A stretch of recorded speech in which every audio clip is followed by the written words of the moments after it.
Hello everyone, कैसे हैं आप सभी। होप सब बढ़िया होंगे। तो स्वागत है आपका एक बार फिर से हमारी नई वीडियो में। तो आज बात करेंगे हम रेफ्रिजरेशन साइकिल के बारे में।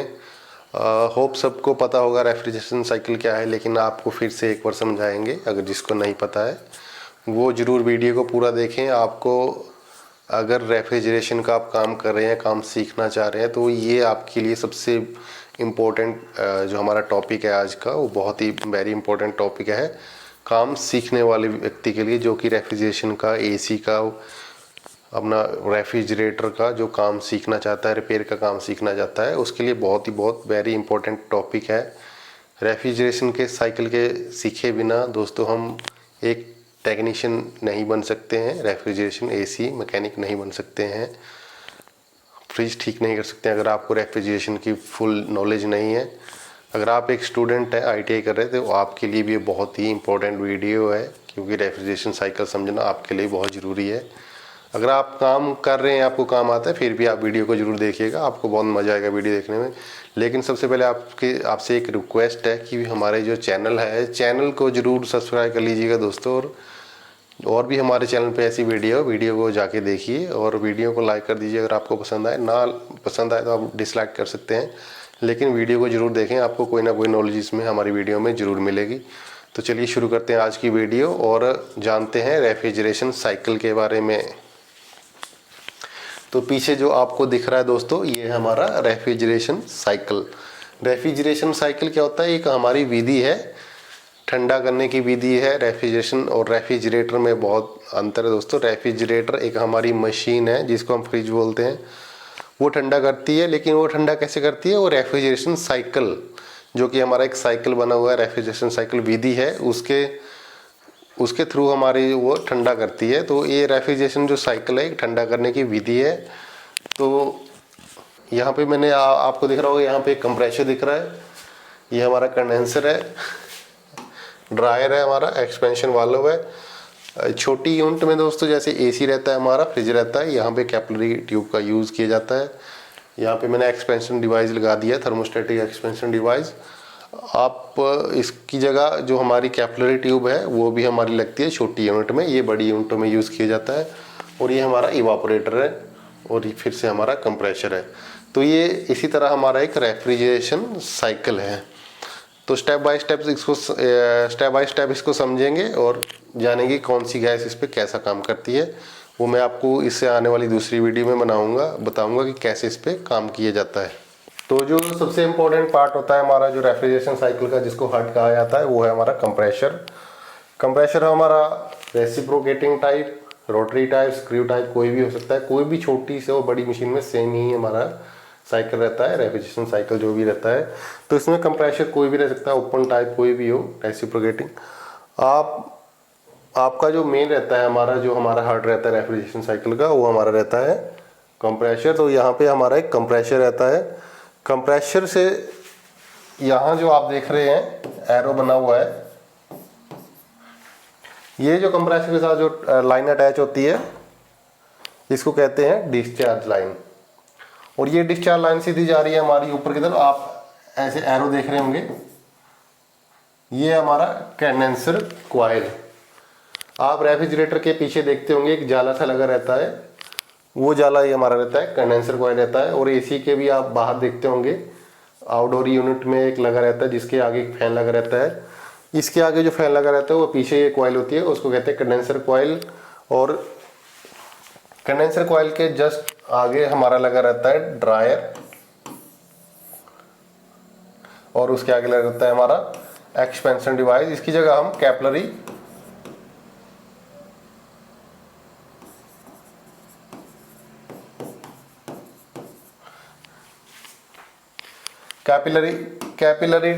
ट्यूब का यूज़ भी किया जाता है इसकी जगह। जो छोटी यूनिट रहती है हमारे, जैसे रेफ्रिजरेटर रहता है, एसी जो हमारा 2 टन तक का एसी रहता है, उसमें कैपिलरी ट्यूब का यूज़ किया जाता है। और जितने भी हमारे डीप फ्रिज वगैरह रहते हैं, बीजी कूलर रहते हैं छोटे, उनमें कैपिलरी ट्यूब का यूज़ किया जाता है दोस्तों। और उसके आगे जो रहता है हमारा, ये रहता है हमारा इवापोरेटर। जो आप देखते हैं रेफ्रिजरेटर के अंदर जहाँ पे बर्फ़ हमारी बनती है, जहाँ पे हमारा फ्रीजर सेक्शन रहता है, वहाँ पे लगा रहता है, एक बॉक्स से बना रहता है, या डबल डोर में ऊपर एक कॉइल बन रहती है, सेम ऐसी कॉइल बन रहती है जो कि आपको दिखती नहीं है, जब खोलते हैं उसको अंदर से तब ऐसी दिखती है। तो ये जो कॉइल रहती है ये हमारी रहती है इवापोरेटर कॉइल, इसको फ्रीज़र भी बोलते हैं, इवापोरेटर कॉइल भी बोलते हैं। और यहाँ से फिर ये गैस वापस हमारी, ऐसे हमने एरो बताया, तो यही जो साइकिल है कंटिन्यूसली हमारा ऐसे चलता रहता है। तो ये जो हमारा साइकिल है कंटिन्यूसली ऐसे चलेगा, तो ये हमारा रेफ्रिजरेशन साइकिल है। अगर इन 1 2 3 4 ये 4 जो हमारे कंपोनेंट है ये मेन है रेफ्रिजरेशन साइकिल में। अगर ड्रायर नहीं होगा तब भी रेफ्रिजरेशन साइकिल हमारा काम करेगा, लेकिन ये भी हमारा ज़रूरी है रेफ्रिजरेशन साइकिल में। लेकिन अगर नहीं होगा तब भी ये काम करेगा। इन 4 के बिना रेफ्रिजरेशन साइकिल काम नहीं करेगा। मतलब आपका जो फ्रिज है, एसी है, वो अच्छे से काम नहीं करेगा, कूलिंग नहीं करेगा।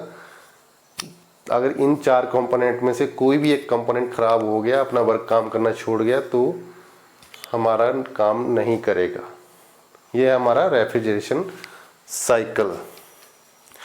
तो अभी स्टेप बाय स्टेप समझते हैं कि कंप्रेसर क्या करता है, कंडेंसर क्या करता है, इवापोरेटर क्या करता है, एक्सपेंशन डिवाइस क्या करता है, ड्रायर क्या करता है।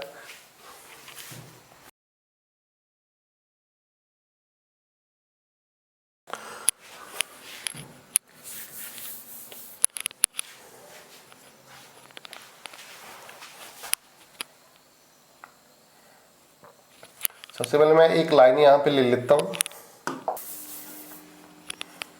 यहाँ से एक लाइन ले लेता हूँ मैं। एक लाइन हमने बीच में ले ली। अब यहाँ पे लिखेंगे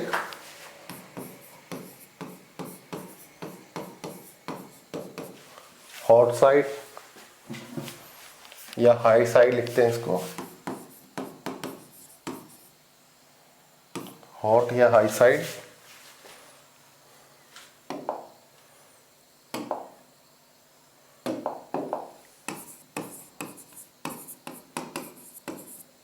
या कूल साइड बोल सकते हैं इसको।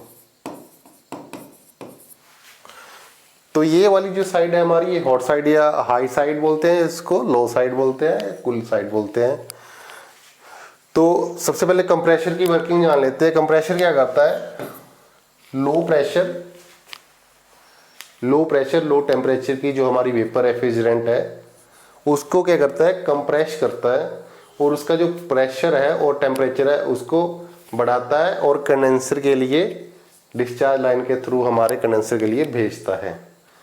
कंप्रेसर का इतना काम है कि लो टेम्परेचर लो प्रेशर, यानी कम दबाव और कम तापमान वाली जो हमारी रेफ्रिजरेंट होती है उसको क्या करता है, कंप्रेस करके हाई प्रेशर और हाई टेम्परेचर में इसको कन्वर्ट करता है, और हमारी जो वेपर रेफ्रिजरेंट है उसको भेजता है डिस्चार्ज लाइन में। तो डिस्चार्ज लाइन में जब हमारी रेफ्रिजरेंट जाती है,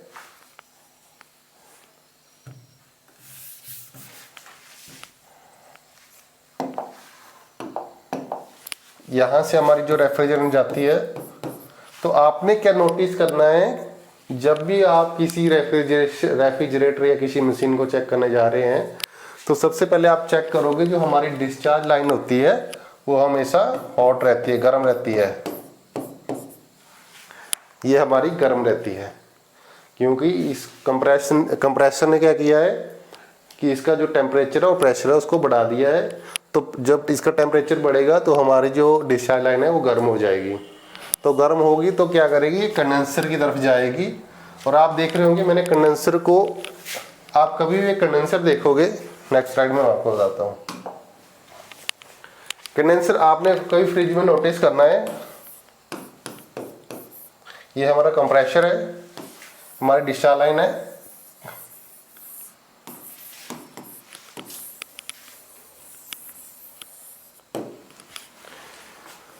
ये एक रेफ्रिजरेशन साइकिल का मैंने यहाँ पे डायग्राम बनाया है। तो आप कभी भी नोटिस करोगे कि जो कंडेंसर रहता है हमारा ऊपर से स्टार्ट रहता है, और जो हमारा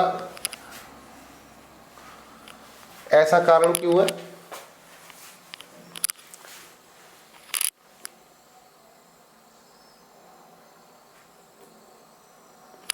जो हमारा कंडेंसर है हमेशा ऊपर से स्टार्ट रहता है, इसका ये कारण है दोस्तों, क्योंकि यहाँ से जो हमारी हाई प्रेशर और हाई टेम्परेचर की जो रेफ्रिजरेंट है वो ऊपर को आसानी से चली जाएगी। कंप्रेसर पे ज़्यादा दबाव नहीं पड़ेगा, इसको ऊपर भेजने के लिए ज़्यादा जोर नहीं लगाना पड़ेगा। और कंडेंसर क्या करता है हमारा? कंडेंसर क्या करता है?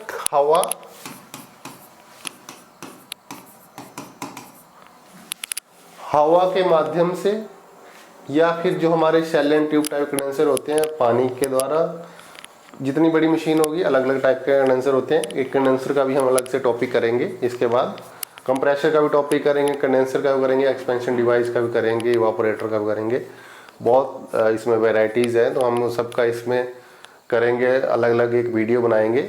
लेकिन आज मैं आपको समझा देता हूँ। जैसे आप मान लो ये फ्रिज का एक हमारा कंडेंसर, या आप मान लो फ्रिज का, मान लो आप फिलहाल फ्रिज का ये हमारा कंडेंसर है। तो इसमें क्या होता है, पीछे कोई फैन ही लगा रहता है, तो जो नेचुरल एयर होती है हमारे दोस्तों, उसके संपर्क में जब एक कंडेंसर रहता है, यहाँ पे एक फिन्स लगी रहती है, पतली पतली जालियाँ लगी रहती हैं, इनमें हवा जब क्रॉस होती है तो क्या होता है, कंडेंसर हीट एक्सचेंज करता है, यानी जो अपना जो टेम्परेचर वो बाहर हवा में छोड़ देता है और बाहरी ठंडी हवा खुद को ले लेता है। तो इससे जाता है जो रेफ्रिजरेंट का जो टेम्परेचर है वो कम हो जाता है। जब किसी रेफ्रिजरेंट का टेम्परेचर कम होता है तो क्या होता है, अपनी शेप चेंज कर लेती है, वो वेपर फॉर्म से लिक्विड फॉर्म में चेंज हो जाती है।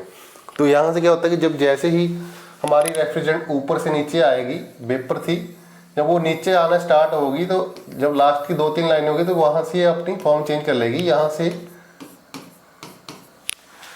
जो वेपर होता है वो हमारा लिक्विड बनना स्टार्ट हो जाएगा। तो क्या होगा, कंडेंसर क्या काम करेगा हमारा, किसी हवा के माध्यम से इस गैस को ठंडा करेगा, और ठंडा होने से क्या होगा, जो हाई प्रेशर की जो रेफ्रिजरेंट है उसका हाई प्रेशर और हाई टेम्परेचर की जो रेफ्रिजरेंट है उसका टेम्परेचर कम कर देगा, प्रेशर कम नहीं करेगा, खाली अपना जो टेम्परेचर है वो कम हो जाएगा। और क्या होगा, ये लिक्विड फॉर्म में चेंज हो जाएगी हमारी रेफ्रिजरेंट और हमारे ड्रायर की तरफ चली जाएगी।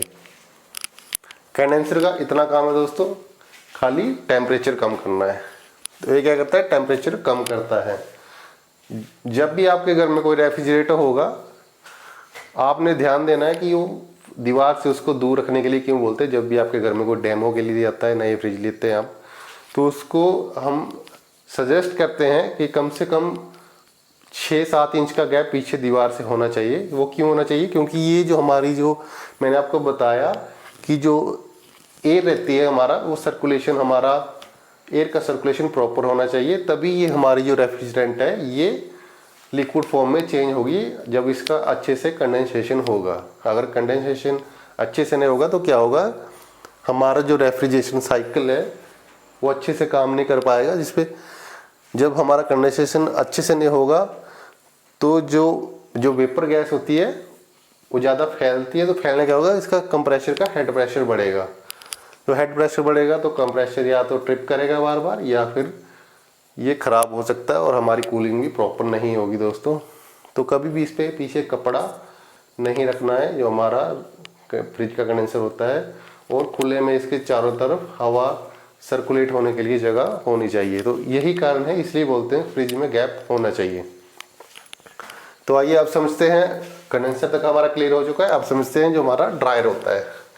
ड्रायर क्या काम करता है दोस्तों,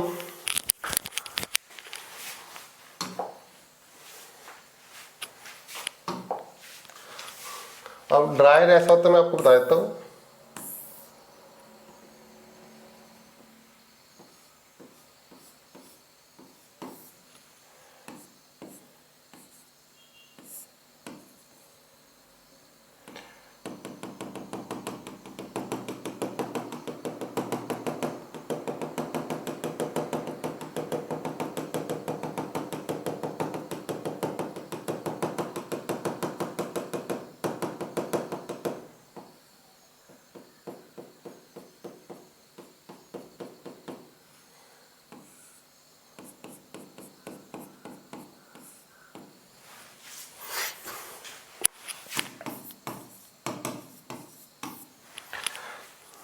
ड्रायर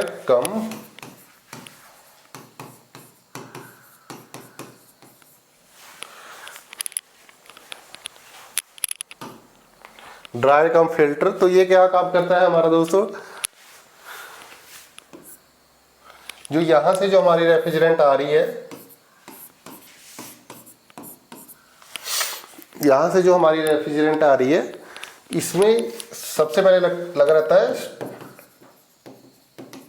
स्ट्रेनर, एक जाली सी लगी रहती है, पतली, बहुत पतली जाली लगी रहती है। और आगे जो हमारा लगा रहता है सिलिका, ये हमारा लगा रहता है यहाँ पे सिलिका जेल।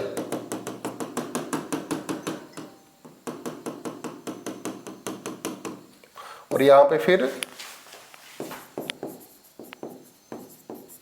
और यहाँ से आउटलेट।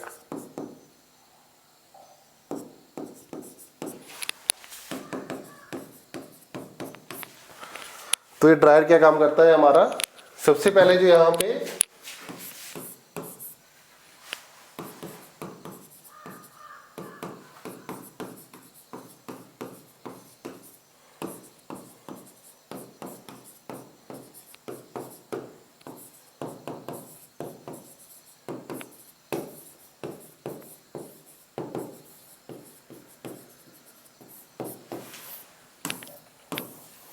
यहाँ पे क्या रहता है हमारा, low pressure, sorry high pressure low temperature की जो लिक्विड रेफ्रिजरेंट है, यहाँ से हमारा इनलेट रहता है उसका, जो कंडेंसर से हमारी रहती है। तो यहाँ से जो अंदर आती है, तो सबसे पहले यहाँ लगा रहता है हमारा एक स्टेनर लगा रहता है, पतली सी जाली रहती है दोस्तों। वो क्या करती है, अगर धूल मिट्टी का कोई कण होगा या कोई पार्टिकल होगा, पतला पार्टिकल, उसको यहाँ पे ही ब्लॉक कर लेगी। और आगे लगा रहता है हमारा सिलिका जेल। अगर बाई चांस किसी रेफ्रिजरेटर में अगर नमी होगी, क्योंकि गैस तो वैसे वैक्यूम करके डालते हैं, फिर भी कोई ना कोई नमी हमारे रेफ्रिजरेशन साइकिल में रह जाती है दोस्तों। तो उस नमी को ख़त्म करने के लिए इस ड्रायर में क्या रहता है, सिलिका जेल रहता है। तो सिलिका जेल क्या करता है, पूरी नमी जो हमारी गैस में रहेगी, जितने भी रेफ्रिजरेंट में हमारी गैस में नमी होगी, तो उसको अपने अंदर अब्जॉर्ब कर लेगा और गैस यहाँ से आगे चली जाएगी लिक्विड फॉर्म में। ये सिर्फ इतना काम करेगा कि ये फिल्टर करेगा गैस को, और उसके अंदर अगर नमी होगी तो उसको अब्जॉर्ब करेगा सिलिका जेल में। और आगे यहाँ पे भी एक स्ट्रेनर लगा रहता है, तो यहाँ से वही gas same high pressure low temperature की लिक्विड जो हमारे रेफ्रिजरेंट है आगे हमारी चली जाएगी। तो यहाँ पे हमारी लगी रहती है कैपिलरी ट्यूब, जिसको हम एक्सपेंशन वाल्व कहते हैं। तो इतनी पतली होती है दोस्तों।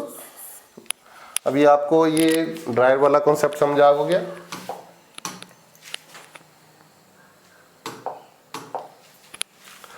तो ये इतना काम करता है, जो हमारा ड्रायर है इतना काम करता है। यहाँ पे इस पे एरो भी दे रखा होता है, तो इस तरफ ये काम करेगा।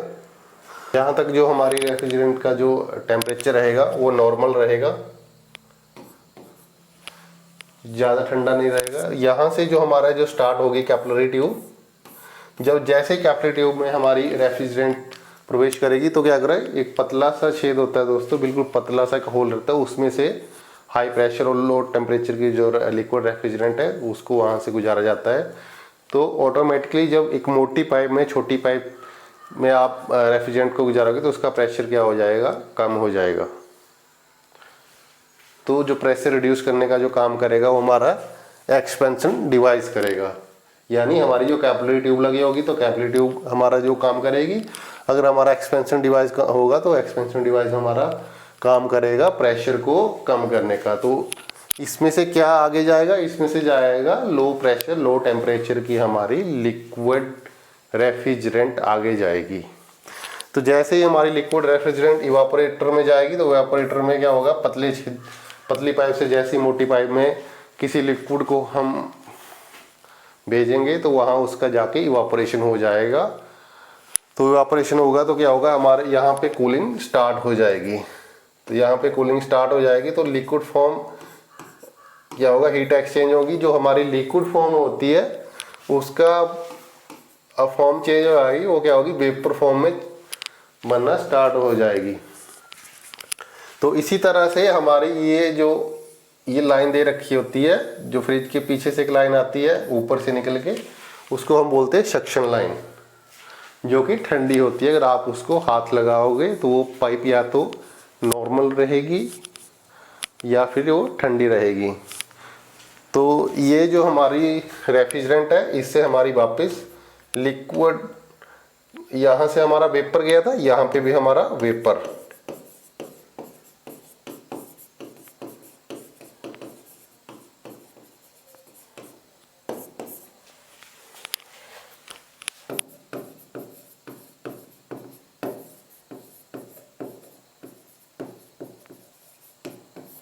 तो ये क्या होगा, हमारा जो वेपर जो रेफ्रिजरेंट है, जो vapour refrigerant low temperature low pressure, मैंने क्या कहा था स्टार्टिंग में, लो, ये क्या करता है compressor, low temperature low pressure की जो वेपर हमारी रेफ्रिजरेंट है उसको कंप्रेस करता है।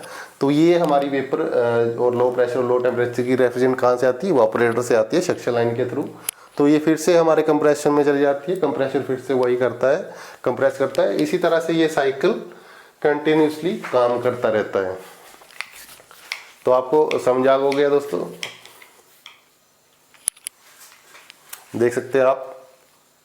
अब मैंने यहाँ पे एक लाइन लगाई थी लो साइड और हाई साइड, इसको मैं एक्सप्लेन कर देता हूँ।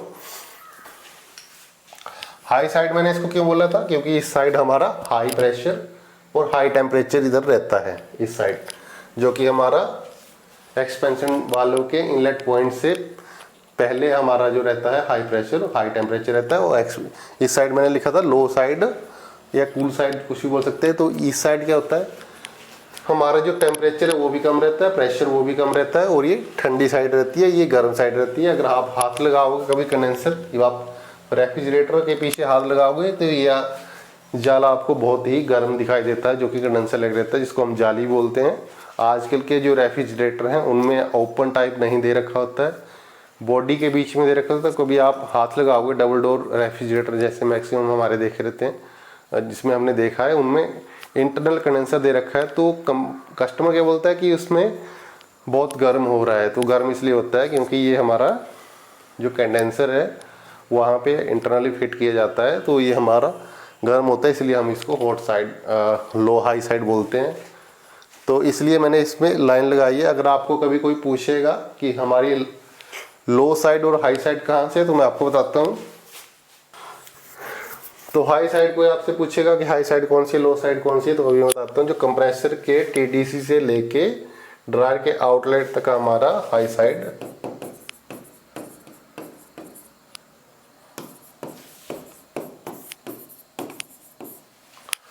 तो कंप्रेसर के टीडीसी, टीडीसी क्या होता है, टॉप डेड सेंटर। अब ये टॉप डेड सेंटर और बीडीसी में आपको समझाता हूँ थोड़ी देर के बाद। और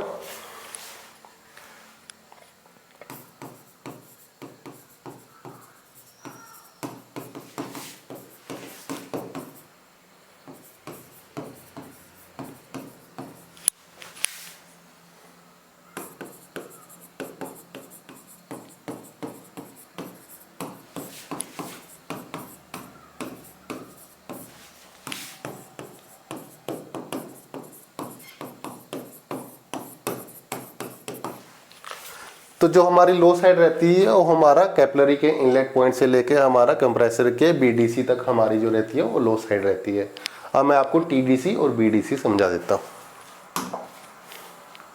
मैंने पीछे यूज़ किया तो मैं आपको बता देता हूँ।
तो ये कंप्रेसर दे रखा है, इसमें जो हमारा रहता है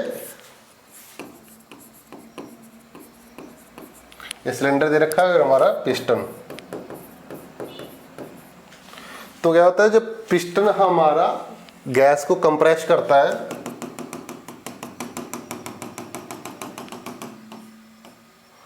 जब गैस को कंप्रेस करता है तो ये हमारा यहाँ पे डिस्चार्ज रीड होती है, और जब ये अपने पूरे ऊपर वाले पॉइंट तक रहता है,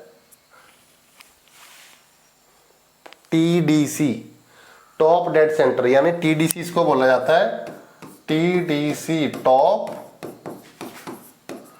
डेड सेंटर, यानी इससे ऊपर हमारा पिस्टन नहीं जा पाएगा, इसका अंतिम इसका स्थान है, यहां से ऊपर नहीं जा पाएगा, तो इसको क्या कहते हैं, टॉप डेड सेंटर, इससे ऊपर नहीं जा पाएगा तो इसको बोलते हैं TDC।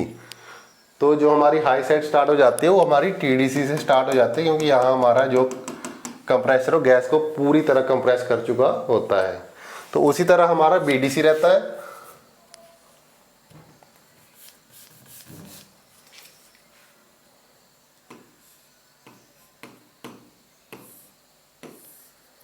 जब हमारा पिस्टन पूरा नीचे रहता है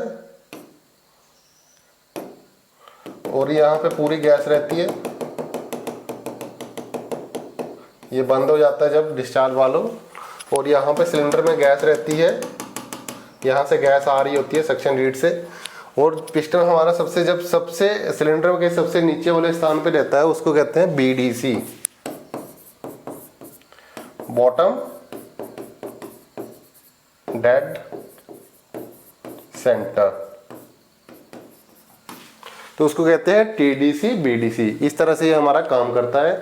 तो आई होप आपको समझ आ गया होगा। हाँ, फिर से करते हैं।